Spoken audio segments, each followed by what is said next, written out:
Buenos días. Vamos a dar inicio a esta audiencia hoy miércoles 20 de noviembre del 2024, siendo las 10 horas con 12 minutos.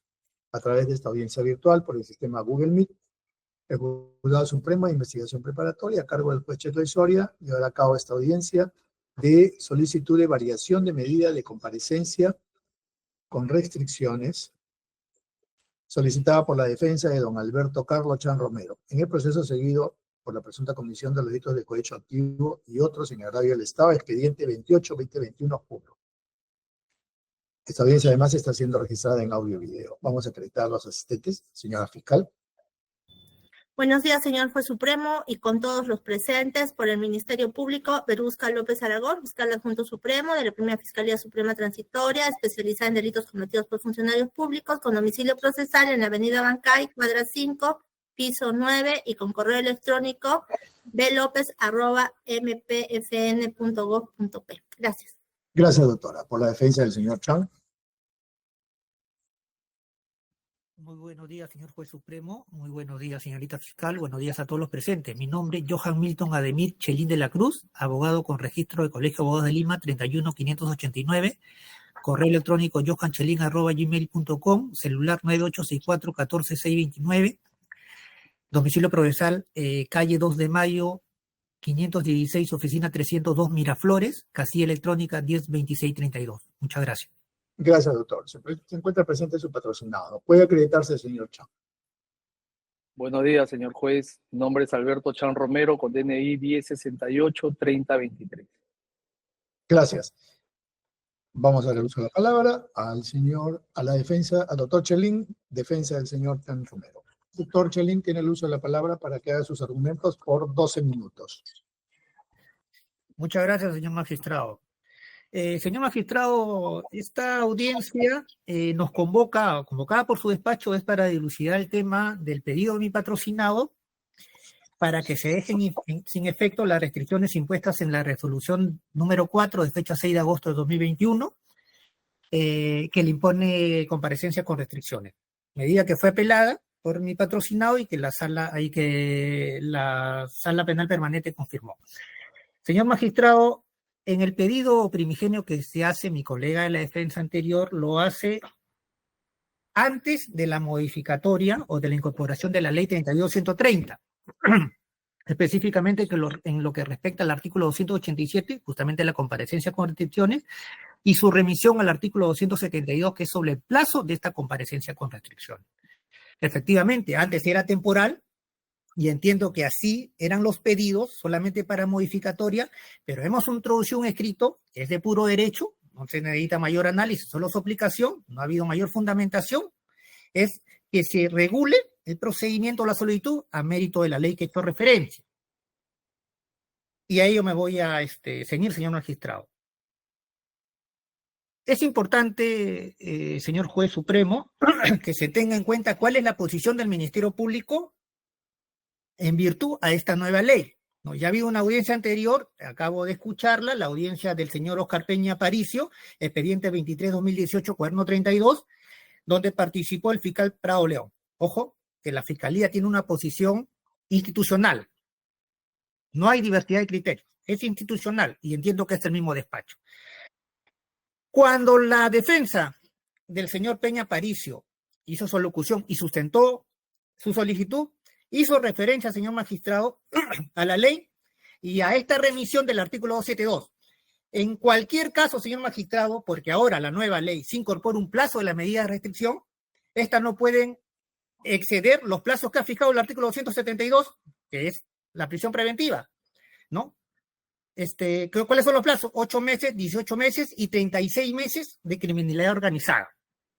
Cuando le tocó responder al señor fiscal como institución, le pidió usted, sin hacer argumentación, espero que ahora se haga, le dijo que usted haga control difuso y se reservó la argumentación. Nosotros, señor magistrado, partes procesales, tenemos el deber de darle a usted información de calidad para que resuelva. Entonces, le dice aplique control difuso. Pero además sostuvo que los plazos, en virtud del artículo 342, numeral 1 y 2, se pueden prorrogar. Entonces, como en el caso anterior, señor Peña, no había vencido, bajo esa interpretación extensiva prohibida, pero hizo una interpretación extensiva, dijo que se podía prorrogar. En este caso, señor magistrado, nosotros sustentamos que no se puede prorrogar aún en ese supuesto argumento defectuoso del señor fiscal supremo, donde dice que se puede prorrogar. Ya no se puede prorrogar aquello que ya venció. En este caso, señor magistrado, si aplicamos aún la criminalidad organizada, que no es este proceso de criminalidad organizada, pero si se aplicara, que es de 36 meses, esto venció, señor magistrado, el 6 de agosto de 2024, hace 3 meses, ahora ya estamos en 39 meses. Entonces, a tenor del pronunciamiento de este juzgado de investigación preparatoria, en el caso Kenji Fujimori, creo que fue con el anterior magistrado, Kenji Fujimori, señor magistrado, fundamento 17º, sostuvo lo siguiente, apartado A, ojo que se basa en la casación 134-2011 ANCA, fundamento segundo. ¿Qué es lo que dice? De conformidad con el numeral 1 del artículo 144 del Código Procesal Penal, el vencimiento de un plazo máximo implica la caducidad de lo que se pudo o se debió hacer, salvo que la ley permita prorrogarlo. Ojo, salvo que la ley permita prorrogarlo. Señor magistrado, la ley 32.130, cuando hace la modificatoria del artículo 287, solo se remite al 274, o sea, solo aplica el plazo ordinario, no admite prórroga. Entonces dice el Juzgado Supremo de Investigación Preparatoria, aplicando la casación hecho referencia, dice, el artículo 144, inciso 1 del Código Objetivo antes citado señala que los plazos solo pueden ser prorrogados cuando la ley lo permita. Esto significa que de ningún modo cabe la habilitación judicial del plazo cuando ello no esté contemplado expresamente. No está contemplado. Aún así, si el Ministerio Público considera que sí lo puede ser, cosa que discrepamos abiertamente, pero tampoco podría, porque, señor magistrado, en el apartado C de la resolución y el fundamento hecho referencia, caso Kenji Fujimori, sostiene el Juzgado de Investigación Preparatoria Supremo. Dice, por ende, el presupuesto formal para la prórroga del plazo de la investigación preparatoria, eso es lo que pretende la Fiscalía, que se aplique extensivamente la interpretación del artículo 342. Dice, el presupuesto formal para la prórroga del plazo de la investigación preparatoria como actuación procesal a cargo del Ministerio Público es que sea presentado antes del vencimiento del plazo fijado inicialmente. El vencimiento venció el 6 de agosto del 2024, señor magistrado. O sea, por angas o por mangas, no se puede, señor magistrado, en este caso, no se puede dejar de aplicar la ley 32.130 en beneficio de mi patrocinado y por ende se deje sin efecto toda la regla de conducta. No necesito más interpretación. Es más, y como regla de conducta, señor magistrado, está en la caución. Y además le pedimos la devolución de la caución. Fue parte de la regla de conducta. Ahora, señor magistrado, la Fiscalía, señor magistrado, en su escrito de contestación, en el fundamento M del escrito de contestación sobre este pedido sostiene. En ese sentido, si bien es cierto, se estarían restringiendo ciertos derechos del imputado, como el de trasladarse libremente fuera de la localidad en la que reside, empero las medidas de coerción personal impuestas no son arbitrarias, puesto que han sido emitidas por su despacho. Le dice a usted, señor juez supremo, no son arbitrarias porque han sido emitidas por su despacho. Señor magistrado, si nosotros leemos el escrito de solicitud que realizó mi colega de la defensa, en ningún momento cuestiona la resolución judicial. O sea, nosotros lo cuestionamos formalmente cuando se apeló, pero a partir de ahí se dieron cumplimiento cabal a todas las reglas de conducta. O sea, mi patrocinado, no teniendo impedimento de salida, porque también feneció los 18 meses, tiene que pedir la autorización al fiscal. Cuando él puede salir del país, claro, obviamente se arriesga a que le apliquen los apercibimientos y justamente, señor magistrado, es un contraindicio de que él está sometido al proceso y no tiene, por ende, no tiene más mínima consideración de fugarse del país. Pero la Fiscalía, señor magistrado, en este argumento realiza lo que nosotros llamamos falacia del hombre de paja, porque en ningún momento estamos contradiciendo la posición del órgano jurisdiccional a la regla de conducta. Lo que estamos cuestionando, señor magistrado, en la solicitud es la validez del Ministerio de él autorizar los permisos de salida. Y eso fue básicamente el espíritu de la ley. Ahora salió la 32.130, ya tenemos solamente que aplicarlo.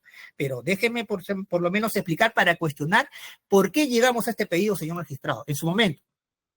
Señor magistrado, con sumo respeto, ni el artículo 287 antes de su modificatoria, ni esta, señor magistrado, le delegan facultades o potestades jurisdiccionales al Ministerio Público. Y ahí sí es una crítica a la resolución, con sumo respeto. No la hizo usted, señor magistrado, porque entiendo que usted sí controla la regla de conducta y las autorizaciones son ante su juzgado, no ante el Ministerio Público. Y el Ministerio Público, señor magistrado, que le ha negado la salida a mi patrocinado para irse de viaje a Argentina, que le ha negado la salida de Pérez de Tumbes para pasarla con su familia y con su hijo, que participaba en un campeonato panamericano representando al Perú, le dice que no. Y por razones de justificación y de necesidad. ¿Qué es lo que está haciendo, señor magistrado? Está argumentando ponderación de derechos. Imagínese que un fiscal, con todo respeto, está ponderando derechos cuando es exclusividad del órgano jurisdiccional. Y por eso, señor magistrado, que la misma fiscalía sostiene, hace referencia a la ley 32.130. No sé, primero el fiscal le dijo que inapliquen. Y sin embargo, en uno de los puntos, hace referencia en el apartado T, dice, a lo que se agrega que el artículo 288, inciso 2 del Código Procesal Penal, modificado por el artículo 1 de la ley 32.130 del 10 de octubre, el juez concede en todos los casos, o sea, aplica la ley, le dice, señor, control difuso, no vale. Y después aplico lo que yo creo que es inválido, lo que yo creo que es inconstitucional. Señor magistrado, para terminar, o sea, nosotros cuestionamos justamente ello, o sea, el primer pedido, en base a la validez, que incluso se puede prevaricar. No está llamado, el fiscal no es el llamado, señor, a interpretar las normas y a ponderar derechos por encima del derecho de mi patrocinado al trabajo, del derecho a su núcleo familiar, a su dignidad y trato como persona. Porque por más que la fiscalía nos diga que el delito es grave, que mi patrocinado no tendría beneficios penitenciarios, o sea, es un argumento punitivo, vedado por el Tribunal Constitucional en el caso Ollantumala Nadine Heredia.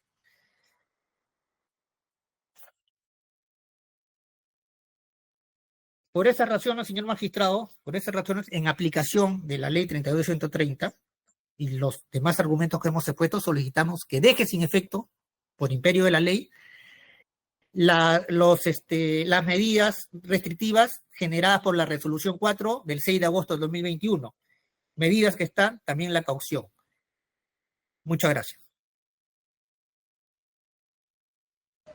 Gracias, doctor. Doctora López tiene el uso de la palabra también por el 12 minutos. Si necesita más tiempo, me avisa. Ya, está bien, señor juez. Señor magistrado, hay una situación previa que es necesaria que la defensa técnica aclare. Al inicio de su alocución señaló que había presentado un escrito el 1 de octubre del presente año y posteriormente, el día de ayer, hemos sido notificados con un escrito que tiene como fecha 15 de noviembre del 2024. Lo que es necesario precisar es si se está desistiendo del escrito primigenio y solamente está haciendo validar el escrito último, o son complementarios, o no he entendido eso, ¿no? Porque está presentando un escrito posterior a la entrada en vigencia de la ley que invoca. Entonces, en ese marco, por una cuestión de orden, el abogado debería de haber sido más claro para poder absorber con la debida propiedad lo que él alega. Eso por un lado. Pero sin perjuicio de esa imprecisión con la que ha sustentado su pedido el abogado, vamos a hacer alusión a lo siguiente. La defensa técnica en un primer momento ha señalado que solicitaba que se varíen las reglas de conducta, ¿no? Que ya no se le controle la permanencia en el lugar de su domicilio los primeros días de cada mes, sino los 3 primeros días de cada mes. Y también ha indicado que no se pida autorización para viajar al Ministerio Público, simplemente que se informe que va a viajar, que no se tenga que estar supeditado a una autorización por parte del Ministerio Público. Posteriormente ha presentado este escrito, como vuelvo a repetir, del 15 de noviembre, en el cual señala que se declare la caducidad de la comparecencia restringida porque han pasado 40 meses, han transcurrido al amparo de la ley que ha entrado en vigencia, la 31.130. Señor magistrado, el Ministerio Público señala al respecto que debe declararse infundado el pedido de la defensa técnica en razón a los siguientes fundamentos. Y el pedido que formula la Fiscalía es el siguiente, que su despacho, en aplicación al control de difuso y también al control de convencionalidad, declare inaplicable la ley 32.130 y esta tenga un efecto extensivo para todos los procesados que incoen o soliciten pedidos de esta naturaleza. En atención a lo siguiente, señor magistrado, no es novedad para ninguno de los peruanos que estamos hoy en día en este escenario político y también en este escenario jurídico, que el Congreso de la República viene emitiendo una serie de leyes y modificaciones legislativas que no tienen más que un trasfondo de favorecimiento a sus causas en las cuales estos vienen siendo investigados por graves actos de corrupción. La modificatoria de dejar sin efecto la medida de comparecencia con restricciones o de señalar un plazo para que esta medida quede sin efecto, no hace más que atentar contra los principios básicos de un Estado constitucional de derecho, contra los valores superiores y principios constitucionales y los derechos fundamentales que la Constitución consagra, ¿no? Ante esto, conforme por mandato constitucional, conforme lo ha ordenado el Tribunal Constitucional, los jueces tienen el deber de poder controlar y verificar la constitucionalidad y la convencionalidad de las leyes que emitan funcionarios públicos de esta naturaleza, como lo vemos en este caso, ¿no? En ese sentido, señor magistrado, ¿qué sucede? Estas medidas coercitivas de carácter personal no solo tienen como finalidad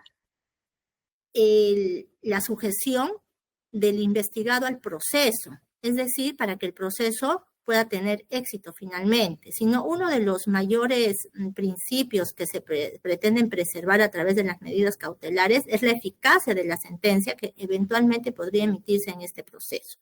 Con esta ley se están dejando sin armas, se está dejando sin posibilidades al órgano persecutor de que pueda sujetar al proceso al investigado. Y lo peor es que cualquier sentencia que se pueda emitir eventualmente no pueda surtir efectos. Hasta para una prisión preventiva se tiene que hacer un control, en el sentido de que, bueno, la prisión preventiva es la medida más drástica que afecta el derecho fundamental a la libertad. En este caso no estamos, es una restricción relativa al derecho de locomoción, en el caso de la comparecencia con restricciones, ¿no?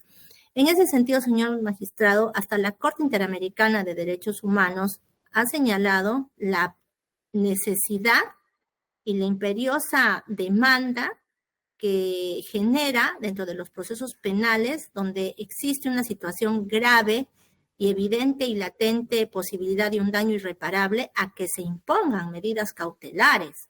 Entonces, estas medidas cautelares tienen que estar presentes en delitos tan graves como los que se imputan en este marco de la organización criminal Los Cuellos Blancos del Puerto, ¿no? Donde en el caso del solicitante se le imputan graves cargos de corrupción a nivel de delitos de colusión y a nivel de delitos de cohecho, ¿no? Donde habría entrado en tratativas corruptas con el presidente de la Corte Superior de Justicia del Callao para verse beneficiados en sendos procesos de contratación para que se le otorgue la buena pro, ¿no? A la empresa que representaba. Asimismo, también se le imputa haberle dado dádivas, regalos al presidente de la Corte Superior de Justicia del Callao en ese entonces para poder obtener estos beneficios. Entonces, estos no son actos de poca relevancia, son actos muy graves y latentes, ¿no? Que ponen en zozobra a una sociedad, ¿no? Y que cada vez vienen a mellar más el sistema de justicia, donde se encuentran involucrados altos funcionarios del mismo. En ese sentido, señor magistrado, su despacho debe evaluar la constitucionalidad de esta ley, que a todas luces, como viene haciendo ya el Congreso, es evidentemente inconstitucional y es anticonvencional, pues va en contra de todos los tratados internacionales de lucha contra la corrupción, que no hace más que generar un manto de impunidad, porque el Ministerio Público, bajo este tipo de normas, ya no puede garantizar la presencia del imputado en el juicio y menos garantizar la eficacia de las sentencias. Con esto se está propiciando la fuga de los imputados. y de manera impune. No se va a poder pedir la revocatoria ante un incumplimiento de medidas de coerción.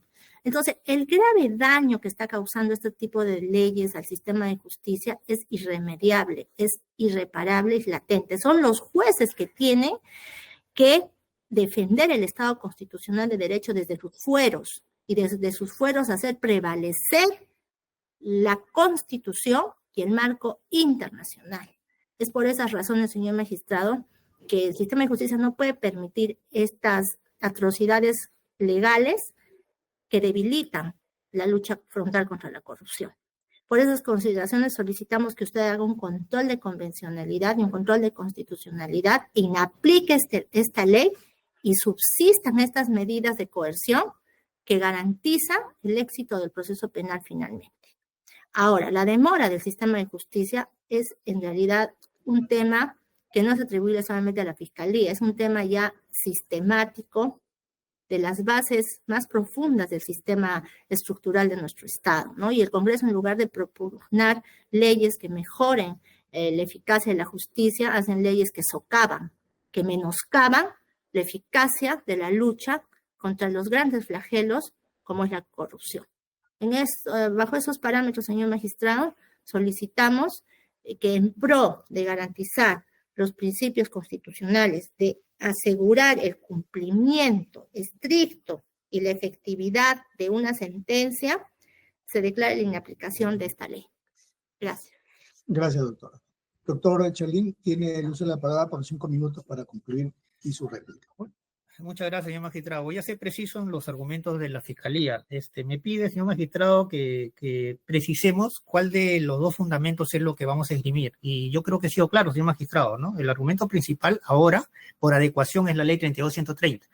Lo que yo sostuve como el planteamiento primero, justamente es para darle una ilustración a usted, doctor, por qué nosotros sí estamos cuestionando la validez, aún cuando la ley 32.130 es, en principio, es una ley de caducidad sobre el plazo de duración. Entonces, dicho hecho, señor magistrado, justamente la estamos planteando ahí. Señor magistrado, vuelvo a reiterar que la Fiscalía aplica, señor magistrado, una falacia de contradicción, ¿no? O falacia llamado reducción al absurdo. Porque la Fiscalía, doblemente, en la audiencia anterior con otro caso y ahora, le dice, inaplique la ley, señor magistrado. Y sin embargo, invoca la ley, como yo le dije, fundamento T de tetera, donde aplica la ley. Y es más, señor magistrado, el doctor César San Martín Castro, en la sala penal permanente, hace 8 días, 12 de noviembre de 2024, en el recurso de apelación 331-2024 Tumbes, ¿no? En el fundamento sexto, también aplica la ley 32.130. O sea, ya tenemos señor magistrado, 2 pronunciamientos, imagínese. Pero lo que es peor, señor magistrado, y lo digo con sumo respeto, como cuestionamiento procesal, porque no me cabe duda de la capacidad de la doctora López Aragón, señor magistrado, le argumenta control difuso que no se argumentó, por eso pedía yo escuchar, ¿no? Control difuso, y olvida, señor magistrado, que el control difuso es intrapartes, para casos particulares, no es erga omnes. Y está prohibido que se haga un control en abstracto de la ley. Y lo que he hecho, mire el control en abstracto de la ley, ¿no? Dice que ustedes deben aplicar porque son delitos graves. Control en abstracto. Porque son graves los cargos. Porque no se puede crear manto de impunidad. Porque esta ley hace daño, dice, y genera la impunidad. Señor magistrado, esos son controles en abstracto. No estamos en un control de inconstitucionalidad, señor magistrado. No lo estamos, lamentablemente. Entonces, debemos ceñir a esos filtros o estas exigencias que ya nos ha impuesto la Sala de Derecho Constitucional y Social Permanente de la Corte Suprema en la consulta 1618-2016 Lima Norte, ¿no? Fundamento 2.2.4, que dice, es ineludible reiterar la facultad de los jueces para ejercer el control difuso está limitado al caso particular. ¿Qué es lo que esperamos? Que la Fiscalía sustente por qué en este caso particular, señor Alberto Chan, que podría ser inclusive discriminatorio entre otros casos, porque con el control difuso, señor, usted, si lo va a aplicar, si lo pretende aplicar, solo va a ser por este caso, no puede por lo demás, porque son casos específicos en cuanto, y más, se aplica una test de ponderación y lo dice. En ese orden de análisis, la identificación de los derechos involucrados, la intervención y su intensidad, la aplicación del test de ponderación reservado solamente a los magistrados. Por eso yo decía que en la solicitud que tenemos que pedir permiso, autorización al Ministerio Público, hace usted de ponderación, inimaginable en cualquier aplicación legal, jurisdiccional, inimaginable.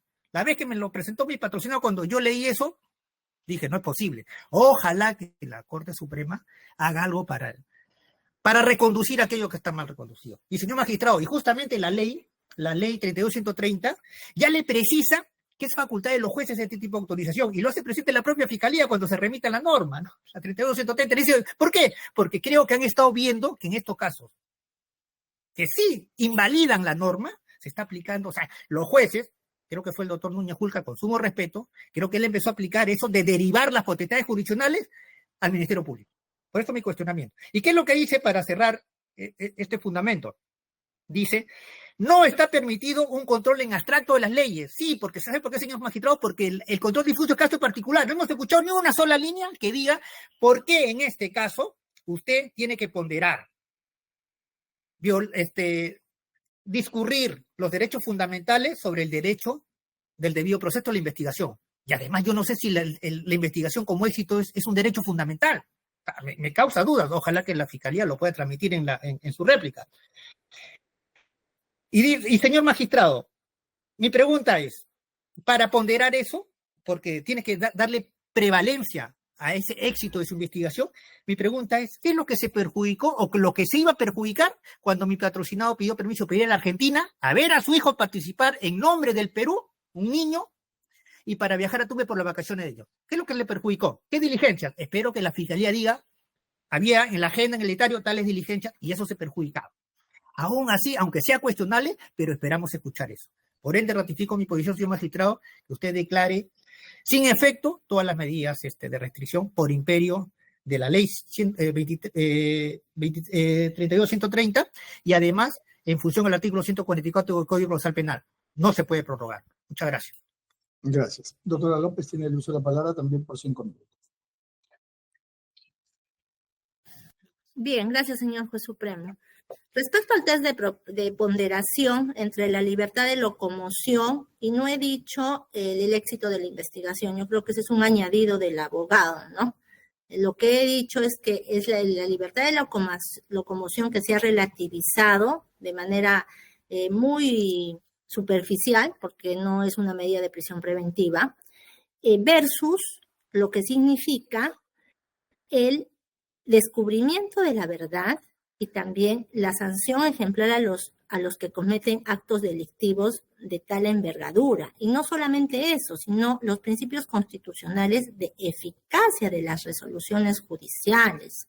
Son una pluralidad de derechos fundamentales que tienen que ser preservados mediante medidas cautelares. Ahora, el señor, ¿no? La incomodidad de que no me deja ir de vacaciones con mi hijo y todo ello, ¿no?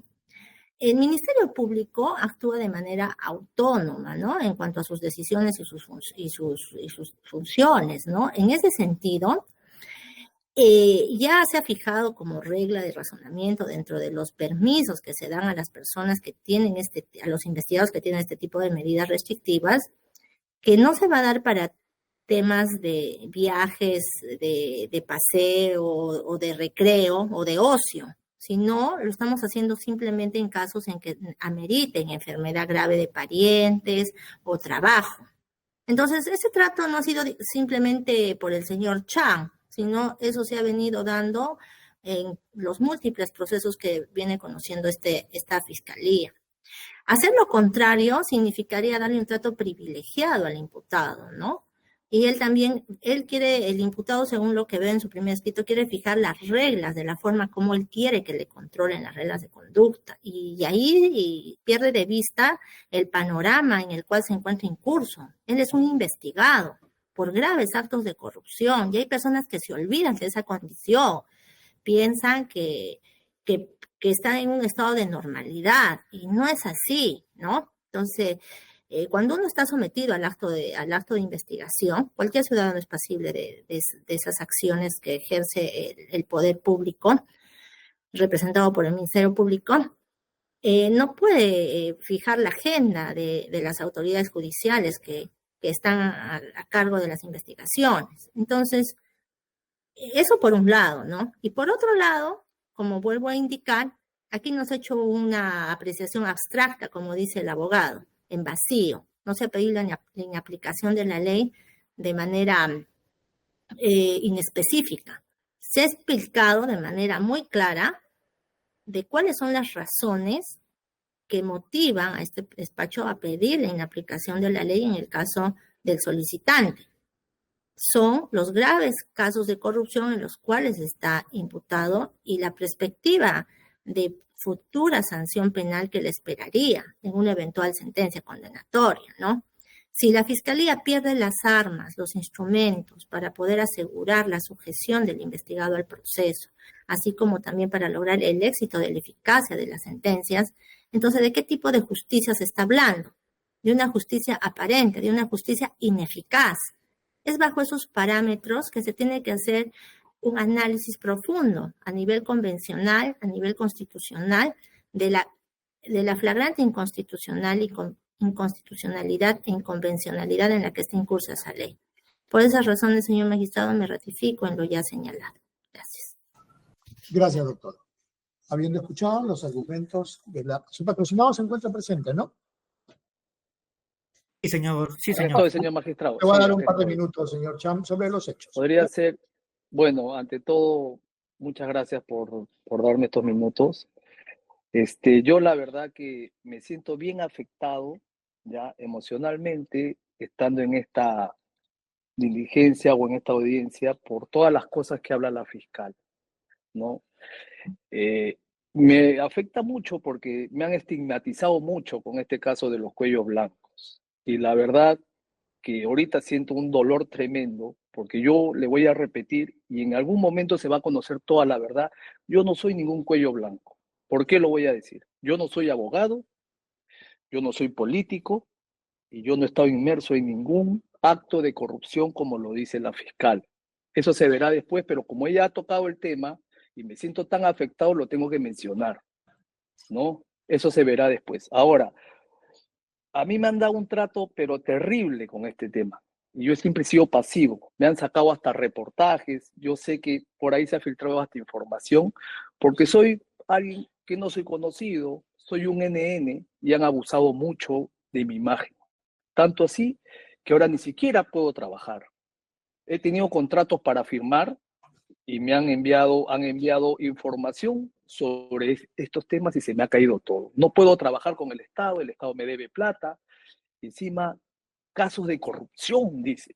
Yo a la persona que usted menciona, señora fiscal, yo nunca le entrego ninguna dádiva, ningún favor.